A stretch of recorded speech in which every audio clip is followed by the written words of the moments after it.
हम लोग कितना समझे या ना समझे, लेकिन परमेश्वर हमारी बड़ी सहायता करे और हम परमेश्वर के वचन के द्वारा इस बात को समझ सकें कि अब प्रभु का आना बहुत ही निकट है।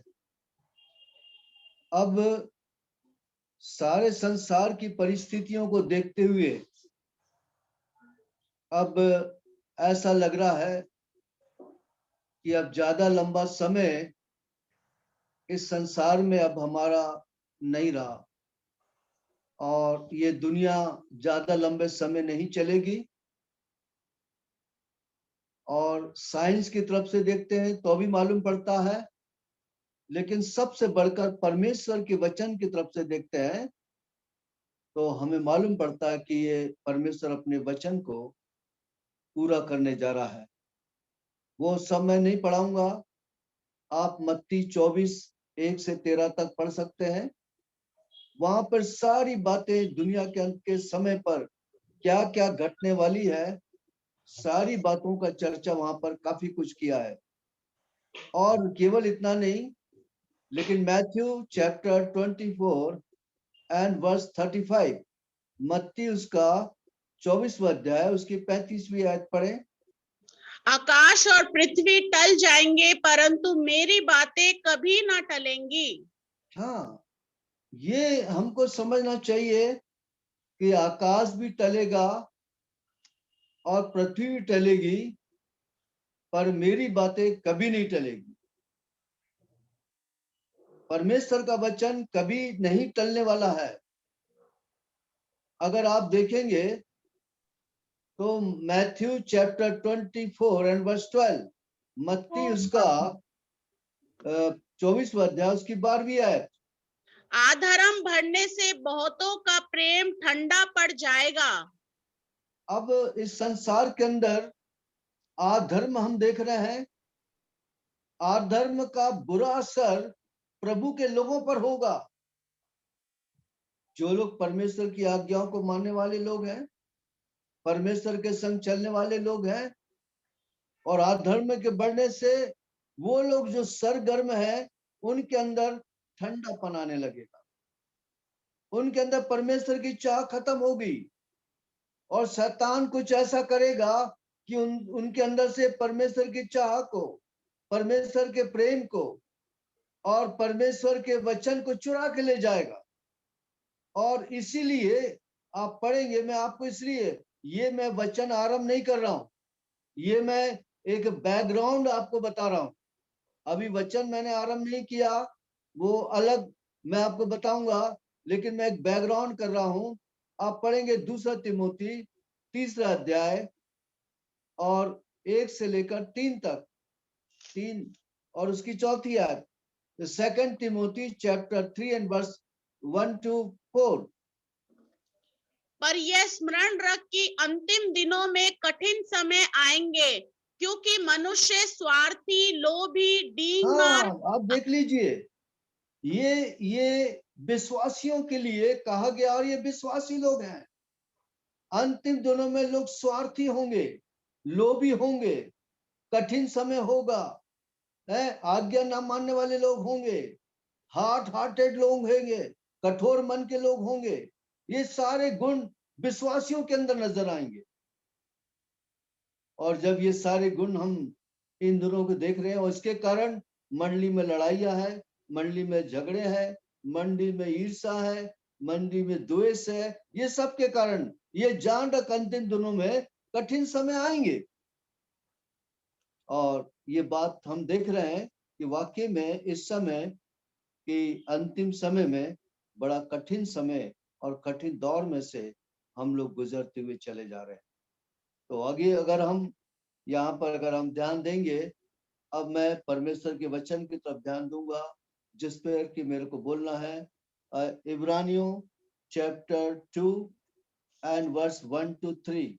इब्रानियों उसका 2 अध्याय 1 से लेकर उसकी 3री आयत तक। इस कारण चाहिए कि हम उन बातों पर जो हमने सुनी है और मन लगाएं, ऐसा न हो कि बहक कर उनसे दूर चले जाएं, क्योंकि जो वचन स्वर्गदूतों के द्वारा कहा गया था अब वह स्थिर रहा और हरेक अपराध और आज्ञा ना मानने का ठीक ठीक बदला मिला। तो हम लोग ऐसे बड़े उद्धार से निश्चिंत रहकर कैसे बच सकते हैं जिसकी चर्चा पहले पहल प्रभु के द्वारा हुई और सुनने वालों के द्वारा हमें इसका निश्चय हुआ। हाँ, आइए हम प्रार्थना करेंगे। हम अपने उद्धारकर्ता प्यारे प्रभु यीशु मसीह के नाम से अपने पिता परमेश्वर के बड़े रूप के सिंहासन के सामने आते हैं और एक बार फिर मसीह के अनमोल और बहुमूल्य लहू का छिड़काव हृदय, देह, प्राण और आत्मा पर लेते हैं। पिताजी, मुझे योगदास को आत्मा से परिपूर्ण करें, आत्मा का बड़ा अभिषेक दें, आत्मा से परिपूर्ण करें और ये अंतिम दिनों के बारे में जो इब्रानी उसके दूसरे अध्याय में भी लिखा हुआ है कि हम निश्चिंत होकर क्यों कर बच सकेंगे। तो पिता, इस वचन के भेदों को खोलने में प्रभु जी आप मेरी सहायता करें। मैं अपने आप को आपके जीवित और घायल और सामर्थी हाथों में सौंपता हूँ। मैं आपकी ओर देखता हूँ क्योंकि प्रभु बिना आपकी सामर्थ्य से मैं कुछ नहीं कर सकता। प्रभु आपका अनुग्रह मुझ पर हो, संगति पर आशीष को डेल। ये धन्यवाद और विनती को अपने उद्धार करता प्रभु मसीह के नाम से चढ़ाते सुनो, ग्रहण कर, आमीन। तो यहाँ पर जो इब्रानी दूसरा अध्याय उसकी तीसरी आयत में है कि ऐसे महान उद्धार से निश्चिंत होकर क्यों कर हम बच सकेंगे। अभी जो हमारा प्रभु जो आया इस संसार में और महान उद्धार के लिए, बड़े उद्धार के लिए कहता उससे निश्चिंत होकर क्यों कर बच सकोगे। कई बार हमारे दिल में ये लगता है कि शायद हम लोग बच जाएंगे, लेकिन ऐसे बड़े महान उद्धार से निश्चिंत होकर हम लोग नहीं बचेंगे। प्रभु छोटा उद्धार देने के लिए नहीं आया। और इन अंतिम दिनों के अंदर की ये बात है कि हम बड़े उद्धार से निश्चिंत होकर क्यों कर बचेंगे। अगर हम अपने उद्धार की रक्षा नहीं करेंगे, हम अपने आत्मिक जीवन की रक्षा नहीं करेंगे, हम अपने दिल की रक्षा नहीं करेंगे, हम अपने दिमाग की रक्षा नहीं करेंगे, हम अपने विचारों की रक्षा नहीं करेंगे और महान उद्धार की तरफ आगे नहीं बढ़ेंगे। प्रभु का पर्पस ये नहीं था। इजराइलों के लिए भी परमेश्वर का पर्पस बहुत बड़ा था। हर एक विश्वासियों के लिए परमेश्वर का पर्पस बहुत बड़ा है। परमेश्वर की योजना आपके मेरे लिए बहुत बड़ी है, छोटी नहीं है। छोटी योजना वाले हम लोग नहीं है। परमेश्वर बड़ी योजना में हमको लेकर आया। आप पढ़ें तो मालूम पड़ेगा कि निर्गमन उसका तीसरा अध्याय और उसकी 8वीं आयत। निर्गमन उसका तीसरा अध्याय उसकी 8वीं आयत। इसलिए अब मैं उतर आया हूँ कि उन्हें मिस्रियों के वंश से छुड़ाऊं और उस देश से निकाल कर एक अच्छे और बड़े देश में, जिसमें दूध और मधु की धाराएं बहती है, अर्थात कनानी, हित्ती, एमोरी, परिजी, हिब्बी, युबीसी लोगों के स्थान में पहुंचाऊं। हाँ, मैं इसलिए उतर आया हूँ एक बड़े देश में ले जाऊं जहां दूध और मधु की धारा बहती है। बड़े देश में मैं लेके जाना चाहता हूं, छोटे देश में नहीं। अब ये देखिए, प्रभु का इरादा उन इजराइलों के लिए भी था। कहता मैं मिस्र में उतर आया हूं और तुम्हें मिस्रियों के बस से छुड़ाऊंगा। प्रभु हमारे दिल में उतर आया है और मिस्र से छुड़ाया है, संसार से छुड़ाया है, कनान की तरफ लेकर जाना चाहता। कनान का मतलब दूसरी भाषा में रैप्चर, बादलों पे उठाए ले जाने के लिए तैयार करना। कनान मतलब भरपूरी का जीवन। परमेश्वर का एक उद्देश्य है, एक डेस्टिनेशन है, एक इरादा है कि मेरे बच्चों को मैं बड़े देश में ले जाऊंगा। छोटे मोटे देश में लेकर नहीं जाऊंगा, और वो एक बड़े देश में ले जाना वो चाहता है, लेकिन हमारे दिल की इच्छा होना चाहिए कि हम बड़े देश में जाने के लायक हैं या नहीं, या बड़े देश में जाना चाहते या नहीं चाहते। अगर हम बड़े देश में नहीं जाएंगे, और तो ऐसे महान उद्धार से, जो उद्धार प्रभु ने दिया, मिस्रियों के हाथ से छुड़ाया, इसलिए नहीं छुड़ाया कि लाल समुद्र के किनारे मर जाओ, इसलिए नहीं छुड़ाया कि जंगल में मर जाओ, इसलिए नहीं छुड़ाया कि यर्दन किनारे मर जाओ, इसलिए नहीं छुड़ाया कि इस रेगिस्तान में मर जाओ, लेकिन प्रभु का इरादा कहता मैं इसलिए उतर आया कि तुम्हें बड़े देश में मैं छुड़ाऊं। आज प्रभु हमारे जीवन में क्यों आया? आज इस मकसद को हमें सोचना चाहिए। कई बार हमारे अंदर ये इरादा नहीं आता, ये मकसद हमारे अंदर कभी नहीं आता कि प्रभु ने मुझे क्यों बचाया, केवल मिस्र से निकाल लिया इसलिए। कई लोग बड़े खुश होते हैं मैंने शराब पीना छोड़ दिया, कई लोग बड़े खुश होते हैं मैंने सट्टा जुआ खेलना छोड़ दिया, लेकिन आगे और भी बढ़ाने के लिए प्रभु आया है। ये परमेश्वर का इरादा नहीं है कि मिस्र से छुड़ाए, उसका इरादा बड़े देश का है, दूध और मधु की धारा वाला देश है, कनान देश है, रैप्चर के अंदर ले जाने के लिए है।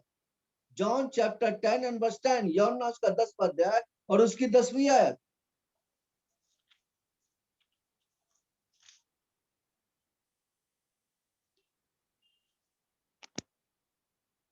चोर किसी और काम के लिए नहीं, परंतु केवल चोरी करने और घात करने और नष्ट करने को आता है। मैं इसलिए आया कि वह जीवन पाए और बहुतायत से पाए। हाँ, मैं इसलिए आया कि वे जीवन पाए। आगे क्या लिखा है? बहुतायत से पाए। आप देख लीजिए, आपके मेरे दिल में प्रभु क्यों आया है? जीवन देने नहीं, जीवन तो हमें मिल गया, उद्धार तो हमें मिल गया, महान उद्धार से वंचित क्यों कर वंचित रहकर हम बच सकते हैं। अगर हमने महान उद्धार को तुच्छ समझा तो हमें बहुत बड़ी कीमत चुकानी पड़ेगी। हम बहुत पछताएंगे कि मैं संसार में रहकर परमेश्वर मुझे दूध की नदी के धारा की तरफ लेकर जा रहा था। परमेश्वर मेरे हृदय में आया कि मैं आया हूं कि वे जीवन पाए और बहुतायत का पाए। आज सारे विश्वासी कहते हैं हाँ मैंने जीवन पाया। आप उनकी गवाहियां सुनो, हर एक विश्वासी के जीवन में गवाहियां हैं। कहते भाई मैं ऐसा सा पाप करता था, प्रभु ने छुड़ाया, ऐसा सा मेरा जीवन था, प्रभु ने मुझे छुड़ाया। पर आगे की क्या बात है? आगे आपके जीवन में आगे आप कितने बड़े, कनान की तरफ कितने बड़े।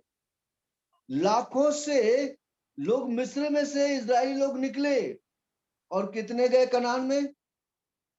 कितने गए? कोई बताए भाई, म्यूट खोल के, कितने गए? दो दो हैं? दो टू हाँ, ओनली 2। आप समझ रहे मैं जो मेरा बताने का पर्पस क्या है? परमेश्वर ने मिस्र में उनसे वायदा किया। मिस्र में क्या बोला? हमने निर्गमन 3 अध्याय की 8वीं आयत में क्या पढ़ा? मैं मिस्र में उतर आया कि तुम्हें मिस्रियों के हाथ से निकालूं, एक बड़े देश में ले जाऊं। परमेश्वर का गोल है बड़े देश में ले जाना। परमेश्वर का इरादा है रैप्चर में ले जाना। परमेश्वर का इरादा है बादलों पर ले जाना। परमेश्वर का इरादा है प्रभु के साथ जाना। ये परमेश्वर की इच्छा है। आज कितने विश्वासी पवित्र आत्मा को शोकित करते, प्रभु मसीह के दिल को दुखी करते। उनके बोलने से पाप होता है, उनके देखने से पाप होता है, उनके सुनने से पाप होता है, उनके विचारों से पाप होता है, और कहने के लिए विश्वासी, दे आर बिलीवर्स। भाई बहनों, बहुत परमेश्वर के चाह में उस संगति में बढ़ना चाहिए। और हम लोग क्या सोचते हैं, अरे उद्धार तो मिल गया, मिस्र से तो निकल गए, लाल समुद्र से तो पार हो गए, इतने ही हमारे लिए काफी है। कई लोग आगे बढ़ना नहीं चाहते। आप देखो उनका लाइफ वही का वही रहता। है। कहता है जो मैं सोचता हूं कि तुम्हारा इब्रानी उसका 5वां अध्याय, हिब्रू चैप्टर 5, अगर किसी भाई बहन को ये मिलती आयत तो आप पढ़ के निकाल के बता दें कि समय के हिसाब से तो तुम्हें गुरु हो जाना था, पर तुम अभी तक बच्चे हो। समय के हिसाब से ये जो इब्रानी कलीसिया है, इसको 31 ईयर्स हो गए उद्धार पाने के बाद, लेकिन उनके बारे में पौलुस क्या कहता, आप पढ़े इब्रानी चैप्टर 5, उसी के अंदर ये लिखा हुआ है, समय के हिसाब से तो तुम्हें गुरु हो जाना चाहिए था, यू हैव टू मास्टर।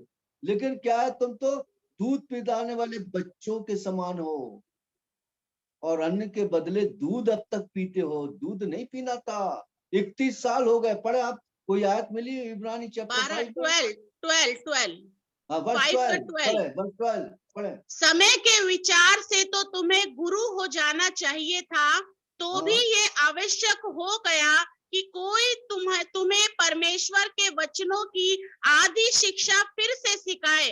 तुम तो ऐसे हो गए हो कि तुम्हें अन्न के बदले अब तक दूध ही चाहिए। अब बता, 31 साल इब्रानी की कलीसिया उद्धार पाकर इनको 31 ईयर्स हो गए, but they are like a बच्चे हैं, समझ नहीं है, ज्ञान नहीं है, बुद्धि नहीं है, अकल नहीं है, क्या कैसी बात करना, किसके साथ कैसा व्यवहार करना, किसके साथ कैसा रहना, किसके साथ कैसा बोलना, कैसा हमें जीवन जीना, कितना हमें प्रार्थना का जीवन जीना, कितना मेडिटेशन का जीवन जीना, इसके लिए अकल नहीं है हमारे पास। कहता अभी तक बच्चे हो। 31 साल हो गए उद्धार पाकर, अरे इतने साल हो गए अभी तक बच्चे। उनका समझ देखो, बचकानी जैसी बातें करते, बच्चों जैसी हरकतें करते। क्या उनका जीवन है, क्या उनका लाइफ है? ये जीवन देने के लिए प्रभु आया है क्या? मैं आया हूं कि वे मिस्र से निकाले जाएं, मैं आया हूं उनको जीवन देने, बहुतायत का जीवन देने, और ऐसे महान उद्धार से क्यों कर वंचित रह सकते हो? मतलब तुम कैसे बचोगे? नहीं बचने वाले। आप यदि ईश्वर के महान उद्धार को इंकार कर रहे हो, परमेश्वर की योजनाओं का इंकार कर रहे हो, परमेश्वर के क्रूस के काम का इंकार कर रहे हो, और परमेश्वर की बातों का इंकार कर रहे हो, परमेश्वर के वचनों का इंकार कर रहे हो, आप नहीं बचोगे। आज हम खुदा के वचन का बहुत आसानी से इंकार कर देते, दुआ का इंकार कर देते, बाइबल का इंकार कर देते, आज्ञा का इंकार कर देते हैं। लेकिन आपको मुझको सोचना चाहिए, परमेश्वर ने मुझे क्यों बचाया? एक्चुअली परमेश्वर की योजना क्या है और परमेश्वर चाहता क्या है, उसके जो आने में देरी हो रही है, उसके पीछे पर्पस आप और मैं हैं। क्या कारण है कि प्रभु के आने में देरी हो रही? आप पढ़े, मैं आपको इससे थोड़ा वचन से हटकर मैं समझा रहा हूं, ताकि आप समझिए कि परमेश्वर के आने में देरी का कि क्या कारण है, व्हाट इज द रीजन, उसके पीछे कारण क्या है, परमेश्वर क्या चाहता है। परमेश्वर प्रेमी परमेश्वर है, दयालु परमेश्वर है। आपको मुझको दाम देकर खरीदा, आपके मेरे लहू को बहाया, हमारे लिए सब कुछ कुर्बान कर दिया, और हमारा आत्मिक जीवन कहाँ पड़ा है, हमारी आत्मिक कंडीशन क्या है, हम किस प्रकार से जी रहे हैं, कैसे हमारा जीवन चल रहा है। आप इस बात को तो सोचो और देखो। आप पढ़े दूसरा पत्र 3 अध्याय और उसकी 9वीं verse 9, 2 Peter chapter 3 and verse 9। प्रभु अपनी प्रतिज्ञा के विषय में देर नहीं करता, जैसी देर कुछ लोग समझते हैं, पर तुम्हारे विषय में धीरज धरता है, और यह नहीं चाहता कि कोई नष्ट हो, वरन यह कि सबको मन फिराव का अवसर मिले। हाँ, यहाँ पर आप देख रहे हैं कि सबको मन फिरावे का अवसर मिले। परमेश्वर नहीं चाहता कोई नाश हो। आप समझ रहे हैं? परमेश्वर नहीं चाहता है। आप देखो, कईयों की लंबी उम्र होती है, 75 साल, 78 साल, 86 साल और 80 साल, 90 ईयर्स। रीजन क्या है? परमेश्वर चाहता है ये मेच्योर हो, ये इनको आत्मिक समझ मिले, इनको आत्मिक ज्ञान मिले, ये आत्मिक रीति में बच्चे ना रहें। ये मर के मेरे पास कैसे आ रहे हैं ये लोग? ये मर के मेरे पास बच्चों के समान। बच्चों को धर्म के वचन की पहचान नहीं होती है, उनको ज्ञान नहीं होता, उनको भले बुरे का भी ज्ञान नहीं होता कि what is the wrong and what is the right. इतने समझ उनके पास नहीं होती है। वो 100 का नोट और 10 के नोट को बराबर समझते, उनको समझ नहीं होती है। आज हमारा आत्मिक ज्ञान कितना है भाइयों बहनों, हमारी आत्मिक समझ कितनी है? समय के हिसाब से तो मास्टर होना था, समय के हिसाब से तो गुरु होना था, पर तुम बच्चे हो। वो क्यों कह रहा है? इब्रानी की कलीसिया मुक्ति पाकर 31 साल हो गए, कहता अभी तक तुम बच्चे हो और तुम्हें अन्न नहीं चाहिए, तुम्हें दूध की बोतल। एक 31 साल का कोई बच्चा हो जाए, 30 मिनट्स 31 साल हो जाए और उसके मुंह में बोतल लगी हो, आप सोचिए, कल्पना करिए उस माँ बाप का दिल क्या दुखेगा कि मेरा बच्चा 31 साल का है पर हाथ में दूध की बोतल लेकर पी रहा है। आज प्रभु का दिल क्या दुखता होगा, पवित्र आत्मा को हम कितनी शोकित करते होंगे कि मेरा जीवन कैसा है। आज मुझे समय के हिसाब से तो क्या नॉलेज होना चाहिए, क्या अंडरस्टैंडिंग होना चाहिए। आज हम लोग मिस्र से तो निकल गए, लाल समुद्र से भी पार हो गए, लेकिन हम आगे क्यों नहीं बढ़ पाए? क्यों नहीं हम कनान की तरफ जा पाए? क्यों नहीं हम महान उद्धार की तरफ बढ़ पाए? क्यों नहीं हम दूध और मधु की धारा की तरफ बढ़ पाए? क्यों केवल 2 लोग गए? कारण क्या है? आज हमारे जीवन के अंदर how much honour the word of God, हम खुदा के वचन का आदर कितना करते हैं? आज ये सोचना चाहिए, क्योंकि हम ये सोच रहे हैं नहीं, हम अपनी मनमानी से जिए, हम अपनी मनमानी से करें, हम अपनी मर्जी से चले। चलो, लेकिन आपको इसका रिजल्ट आपको भुगतना पड़ेगा। आप ऐसे महान उद्धार से क्यों कर बच सकते हो?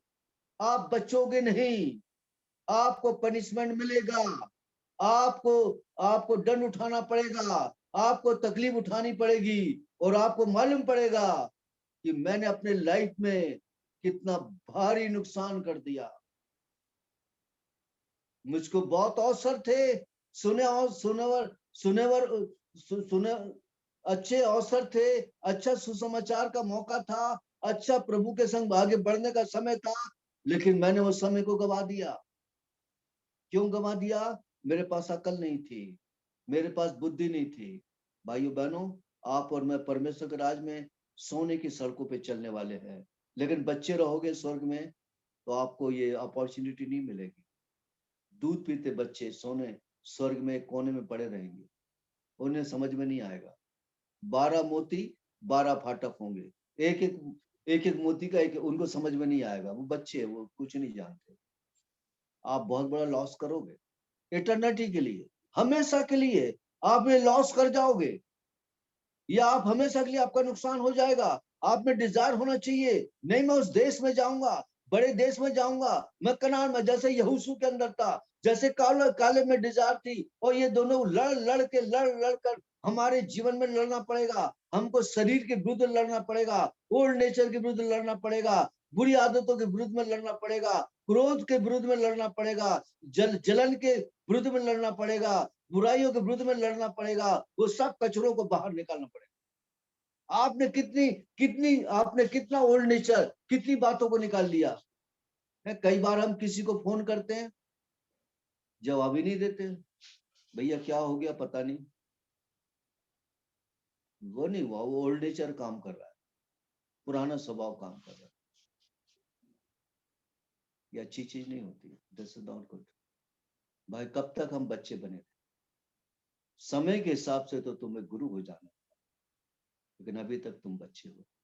आज एक 30 साल का बच्चा दूध की बोतल पी लेता, अन्न तो शानों के लिए होता, लेकिन अभी तक तुम्हें अन्न के बदले दूध चाहिए।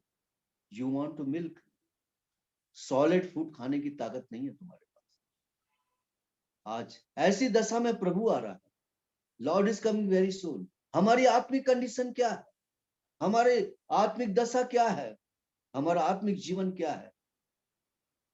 भाई बहनों, हम अपने जीवन के बारे में सोचे, और सोचे नहीं, खुदावन के सामने रोए गिड़गिड़ाए, खुदावन मेरा जीवन क्या है?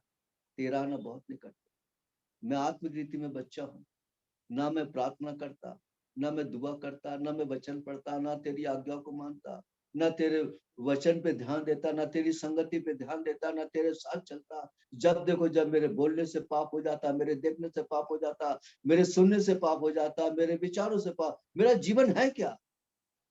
आई एम लाइक ए बे, प्रभु तू आ रहा है, खुदावन मेरे जीवन में काम कर, अपने क्रूस का काम, डे नाइट। अभी वो समय की रात और दिन आप ईश्वर की दोस्ती को आप पढ़े Luke chapter 18 and verse 9, verse 7 and 8. Luke chapter 18 and verse 7 and 8. Look उसका 18वां अध्याय 7 और 8 पढ़े आप। इसलिए ये क्या टाइम है। परमेश्वर अपने चुने हुए का न्याय ना चुकाएगा, जो रात दिन उसकी दुहाई देते रहते हैं? क्या हाँ। वह उनके विषय में देर करेगा? मैं तुमसे कहता हूँ, वह तुरंत उसका न्याय चुकाएगा। तो भी मनुष्य का पुत्र जब आएगा, तो क्या पृथ्वी पर विश्वास पाएगा? क्या पृथ्वी पर मैं पाऊंगा प्रार्थना करने वाले लोग? ये उसका मतलब है। इतना टाइम नहीं कि मैं वो विषय के बारे में बोलूं, मेरा विषय दूसरा है। क्या जब मैं आऊंगा तो पृथ्वी पर दुहाई देने वाले लोग मुझको मिलेंगे, मुझको पुकारने वाले मिलेंगे? क्या ऐसे विश्वास करने जब मैं आऊंगा तो क्या पृथ्वी पर ऐसा विश्वास पाऊंगा? अरे आपको ये पुकारना पड़ेगा, हे प्रभु मुझ पापी पर दया कर। मैंने उद्धार तो पा लिया, लेकिन महान उद्धार मैंने नहीं पाया। मैंने मिस्र में से तो निकल गया, संपूर्ण छुटकारा नहीं। मैंने जीवन तो पाया, पर बहुतायत का नहीं पाया। प्रभु क्षमा। प्यारे प्रभु तेरा आना बहुत निकट, अपने क्रूस का काम मेरे जीवन के अंदर अपने काम, ताकि मैं आत्मिक बनूं, मैं गॉडली बनूं। हे परमेश्वर मुझ पर दया कर। आप क्या ऐसे दोहाई करने वाले, दोहाई देने वाले, प्रार्थना करने वाले, जब मनुष्य का पुत्र आएगा, क्या ऐसे लोग मुझको मिलेंगे? पुकारने वाले लोग मिलेंगे? कि आप पुकारना चाहते हैं? आप अपने प्रार्थना का जीवन बढ़ाइए, रात में प्रार्थना करिए, घुटना टीकिए। प्रभु आए क्यों? आप जीवन देने नहीं आए, बहुतायत का जीवन देने आए। मेरे पास जीवन है, पर प्रभु जी बहुतायत का जीवन नहीं है। ये अफसोस है प्रभु जी मुझको। आज की रात में मानता हूं, मेरे उन पापों को निकाल प्रभु, मुझ पर दया कर। मेरे में कई अशुद्धताएं है, कई गंदगी है, कई गलतियां है। प्रभु जी मुझको निकाल। ऐसे में मेरा जीवन नहीं बढ़ पाएगा। प्रभु जी मुझ पर दया कर। और जब ऐसा प्रार्थना करोगे, प्रभु आपकी सहायता करेगा और आपके अंदर से वो गंदगी को निकालेगा, वो अशुद्धता को निकालेगा, वो जीवन को निकालेगा। और आप देखोगे एक दिन, आप सही में देखोगे, अगर आप रातों दिन दुहाई दोगे, क्या कहता उनके विषय में देर करेगा? नेवर नेवर, प्रभु कभी नहीं करेगा देर। क्या जो रातों दिन दुहाई देते, क्या परमेश्वर उनके विषय में देर करेगा? नहीं करेगा। आप महान उद्धार पाओगे, अनंत जीवन पाओगे, बहुतायत का जीवन पाओगे, कनान की भरपूरी का जीवन पाओगे। मरने के बाद नहीं, जीते जी पाओगे आप। जहां आप रहोगे, ओवरफ्लो लाइफ आपका रहेगा, ओवरफ्लो इन लाइफ रहेगा।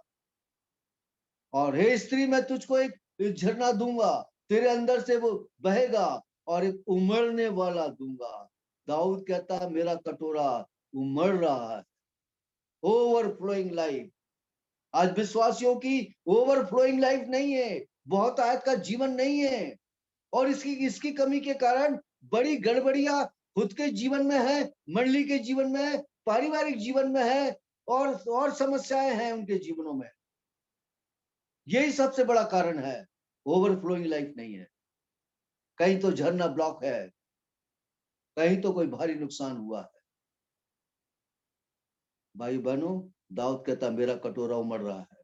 उस स्त्री से प्रभु ने कहा यूहन्ना 4 में, कहता वो झरना दूंगा, वो मैं दूंगा, तेरे में से वो झरना उमड़ने लगेगा। ये लाइफ है प्रभु का, ये जीवन प्रभु देना चाहता। आज भाइयों बहनों, जब अपने घर में जाओ, आप इस बात को देखो, प्रभु ओवरफ्लोइंग लाइफ है, या बहता हुआ जीवन है, या मेरे अंदर गड्ढे में पानी है, बस थोड़ा सा पानी है, थोड़ा सा जीवन है, थोड़ा सा मुक्ति का अनुभव है, थोड़ी सी गवाही है, छोटा सा मेरा जीवन है, मैं मसीह में नहीं बढ़ पाया। एक उसका कारण पढ़ेंगे, song of Solomon chapter 2 and verse 15। Song of Solomon, श्रेष्ठ गीत, उसका दूसरा अध्याय, उसकी 15वीं आयत। पढ़े सॉन्ग ऑफ सोलोमन शेष उसका दूसरा अध्याय और उसकी 15वीं आयत।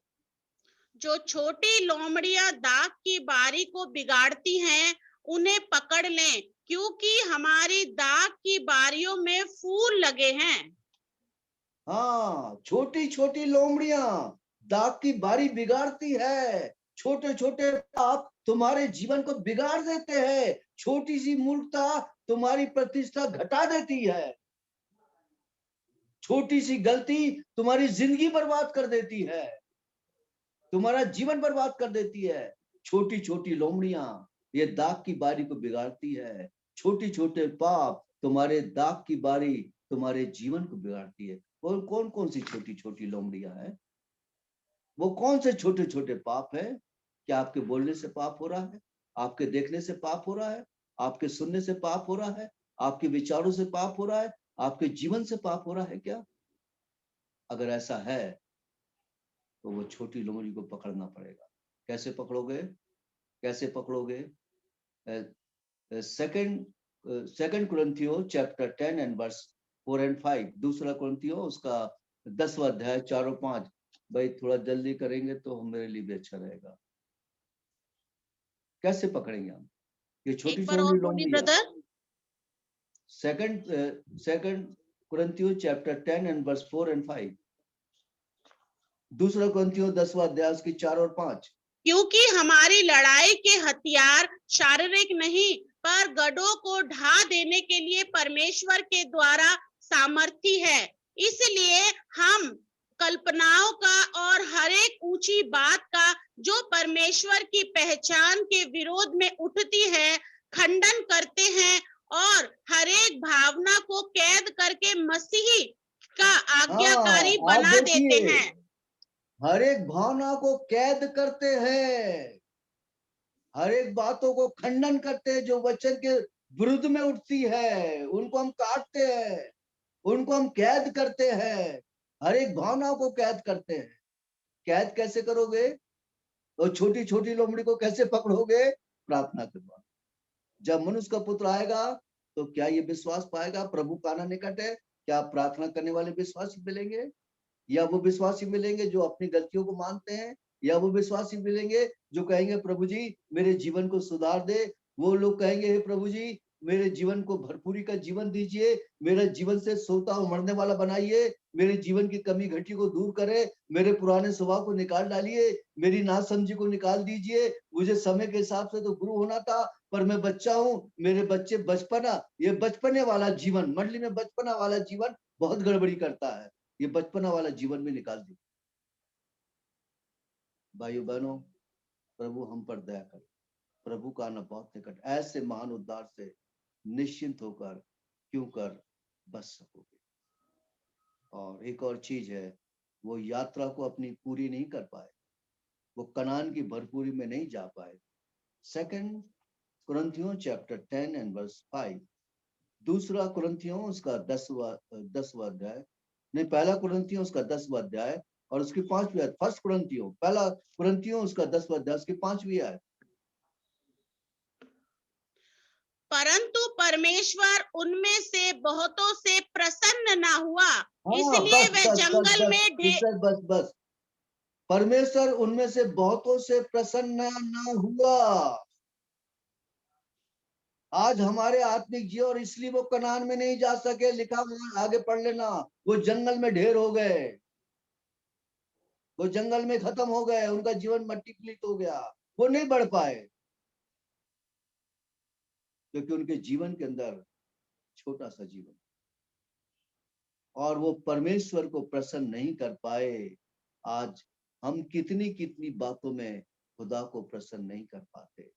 पति को प्रसन्न कर देंगे, पत्नी को प्रसन्न कर देंगे, बच्चों को प्रसन्न कर देंगे, माँ बाप को प्रसन्न कर देंगे, रिश्तेदारों को प्रसन्न कर देंगे, लेकिन परमेश्वर को we can not please our almighty God.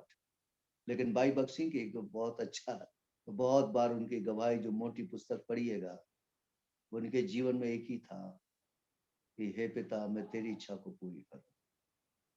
मेरी इच्छा ये कि मैं तुझको प्रसन्न करूं हर बात में। यहाँ तक कि वो बाल काटने के बारे में पूछते थे कि प्रभु मैं बाल काटूं कि नहीं काटूं, इसलिए कि परमेश्वर अपना समय बताए तो मैं वहां जाकर मैं वो करूं। आप देखिए कितना प्रभु का धन्यवाद देना चाहिए। ऐसा परमेश्वर का दास भाई बख्श सिंह। आज भाई बहनों हम लोग कितनी बातों में परमेश्वर से कोई सलाह नहीं लेते, कोई पूछते नहीं, अपनी मनमानी अपनी मर्जी से कुछ भी करते हैं और इन सब के कारण बड़ी हानि होती है। आज प्रभु हम पर दया करे, कहता है वो बहुतों से वो प्रसन्न ना हो सका। आज आप रात को आज आप अपने घर में जाओ तो ये बात का आप ध्यान देना, क्या परमेश्वर मेरे जीवन से तू प्रसन्न है या मेरे जीवन से तू खुश है। प्यारे प्रभु, अगर तू जिन जिन बातों से आप प्रसन्न है मुझे बता, तेरा पवित्र आत्मा मुझको बताए और आप पश्चाताप करें। हे प्रभु अपने लहू से धो। और परमेश्वर को प्रसन्न करने वाले लोग ही बादलों पे जाएंगे, परमेश्वर को प्रसन्न करने वाले लोग ही कनान में जाएंगे। आप पढ़े हिब्रू चैप्टर 11 एंड वर्स 5, इब्रानी उसका 11वां अध्याय और उसकी 5वीं आयत। परमेश्वर को प्रसन्न करने वाले लोग ही बादलों पे जाएंगे, वही भरपूरी के जीवन में जाएंगे, वही महान उद्धार में जाएंगे, वही कनान में जाएंगे और वो लोगों को जीवन प्रभु बादलों पे लेकर ऐसे लोगों को लेकर चला जाए। पढ़े आप। विश्वास ही से हानोक उठा लिया गया कि मृत्यु को ना देखे और उसका पता नहीं मिला, क्योंकि परमेश्वर ने उसे उठा लिया था। और उसके उठाए जाने से पहले उसकी ये गवाही थी कि उसने परमेश्वर को प्रसन्न किया है। उठाए जाने से पहले, रैप्चर से पहले, बादलों पे उठाए जाने से पहले परमेश्वर ने गवाही दी। क्या गवाही दी?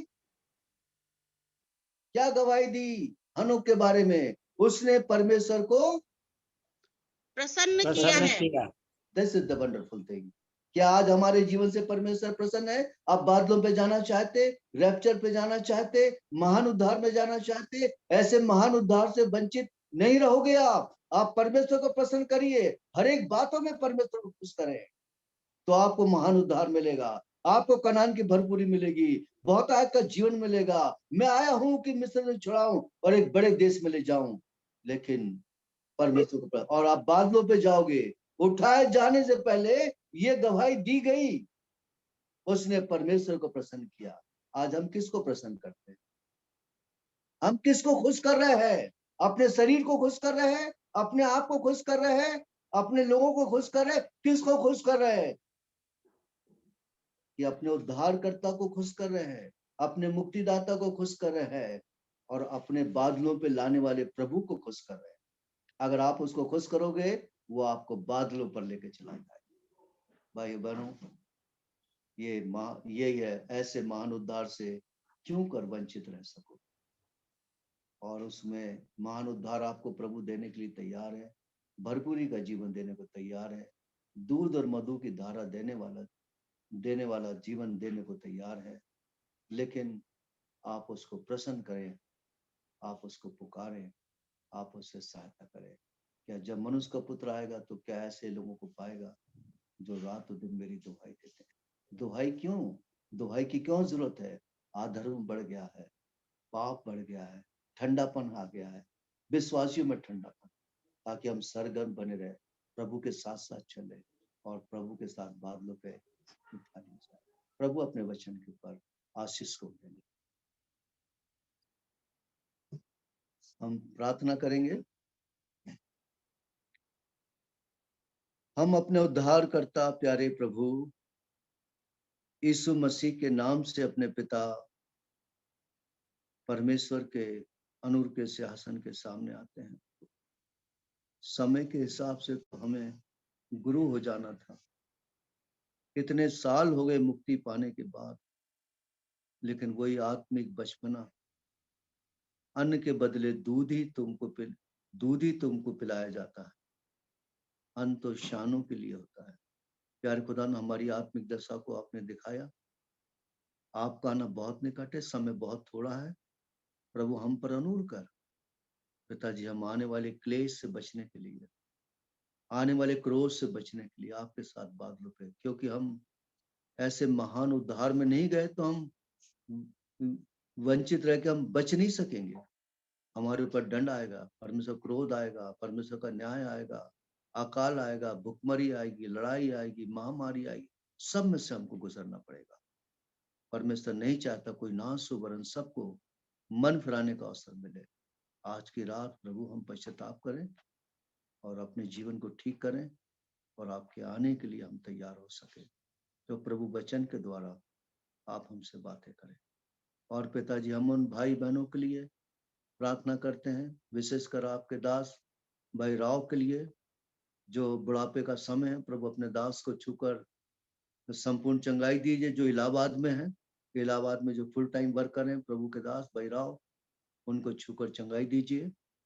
और प्यारे खुदावन प्रभु जी, जबकि नगलापूत में कन्वेंशन 15 नवंबर से होने जा रही है, वहां पर वो जा रहे हैं, अपने दास को भी आत्मा का बड़ा अभिषेक देकर बहुत ऐसे नगलापूत में इस्तेमाल करें। आपके दास जालना वाले भाई शरद भट्ट के लिए प्रभु अब तक उनको संभाला, अब तक उनके जीवन की रक्षा की, धन्यवाद देते हैं। अपने घायल हाथ को बढ़ाकर संपूर्ण चंगाई अपने दास को देकर अपनी महिमा के लिए खड़ा करें और सेवा के लिए उनको इस्तेमाल करें। और यही सिस्टर शरद भट्ट के लिए विनती करते, उनको भी छूकर चंगाई दीजिए। और भाई इलाहाबाद वाले भाई राव के पोतरे के लिए, जो कि उसका यूरिन का प्रॉब्लम है, प्रभु अपने दया करके यूरिन के मार को ठीक करें, ताकि प्यारे खुदा सारा सिस्टम यूरिन का आप अपनी सशक्तिमान सामर्थ के द्वारा ठीक करें।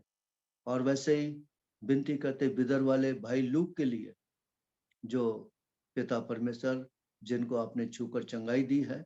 और भी हमारी प्रार्थना है, अपने सामर्थी और घायल हाथ को बढ़ाकर छू के उनको संपूर्ण चंगाई दीजिए और उनकी देह प्राण आत्मा की रक्षा करें और पूरे परिवार के अंदर महान उद्धार का अनुभव देकर पूरे घराने को अपने आने के लिए आप तैयार करें। प्यारे पिताजी, वैसे प्रार्थना करते हैं भाई पनवेल वाले भाई प्रभाकर के लिए, जो जिनका आंख का ऑपरेशन हुआ है, और अपने घायल हाथ को बढ़ाकर संपूर्ण चंगाई देकर अपनी महिमा के लिए खड़ा करें।